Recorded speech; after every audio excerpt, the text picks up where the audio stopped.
2016 ஆண்டு சட்டமன்ற தேர்தலில் நான் ராதாபுரம் சட்டமன்ற தொகுதியில் போட்டியிட்டு வெற்றி வாய்ப்பை இழந்ததாக அப்போது அறிவித்தார்கள். அப்போது நான் எலெக்ஷன் பெட்டிஷனாக உயர்நீதிமன்றத்திலே தபால் வாக்குகள் 203 வாக்குகளை எண்ணாமல் தேர்தலை அறிவித்து விட்டார்கள்.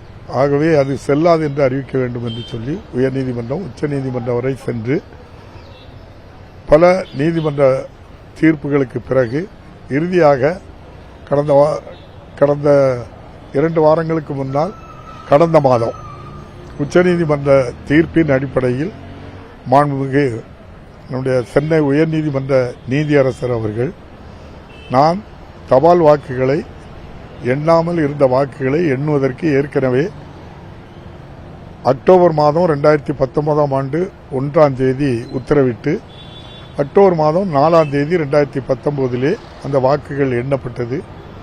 அந்த வாக்கு எண்ணிக்கையின் அடிப்படையில் 105 வாக்குகள் வித்தியாசத்தில் நான் வெற்றி பெற்றதாக மாண்புமிகு உயர்நீதிமன்ற நீதியரசர் அவர்கள் இன்று அறிவித்திருக்கின்றார்கள். ஏற்கனவே தேர்ந்தெடுக்கப்பட்ட இன்பத்துறை அவர்கள் தேர்ந்தெடுக்கப்பட்டது செல்லாது என்று அறிவித்து நம்முடைய தலைமைச் செயலகம் உட்பட அனைத்து ஆவணங்களிலும் அவருடைய பெயரை நீக்கிவிட்டு 2016 முதல் 21 வரை உள்ள காலகட்டத்தில் அவர் பெயர் இருக்கின்ற இடங்களெல்லாம் அதை நீக்கிவிட்டு என்னுடைய பெயரை அப்பாவு பெயரை பொறிக்க வேண்டும் என்று சொல்லி நம்முடைய மாண்புமிகு நீதியரசர் அவர்கள் கூறியிருப்பது மிக்க மகிழ்ச்சியாக இருக்கின்றது. நீதி வென்றது.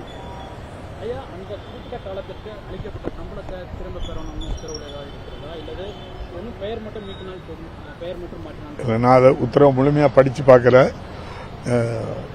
முழுமையா தெரிஞ்சதுக்கு அப்புறம் தெரிஞ்சுக்கலாம். காலதாமதம் பண்ணாலும் நீதி கிடைத்தது நன்றி, மகிழ்ச்சி. ரொம்ப பயன் என்ன? அதாவது உண்மைக்கு புறம்பாக, நீதிக்கு புறம்பாக, அரசியலமைப்பு சட்டத்துக்கு விரோதமாக அதிகாரத்தை பயன்படுத்தி அப்பாவை தூக்கி வெளியே வீசிவிட்டு அவர்கள் தேர்ந்தெடுக்கப்பட்டதாக அறிவித்தது செல்லாது என்று இன்று நீதிமன்ற தீர்ப்பு. எனக்கு அது காலதாமதம் எல்லாம் எனக்கு பெரிதாக தெரியவில்லை. நீதி வென்ற மகிழ்ச்சியில் உங்களோடு நான் பயந்து, உங்களுக்கே தெரியும் இந்த கோர்ட்டில் எவ்வளவு தடவை அலைஞ்சிருப்போம் அப்படின்ட்டு சொல்லி, எத்தனை படி ஏறி இறங்கியிருப்போம் அப்படின்ட்டு சொல்லி, இதுபோல் உச்சநீதிமன்றத்திலையும் எவ்வளவு முறை நம்ம சென்று வந்தோங்கிறதெல்லாம் உங்களுக்கு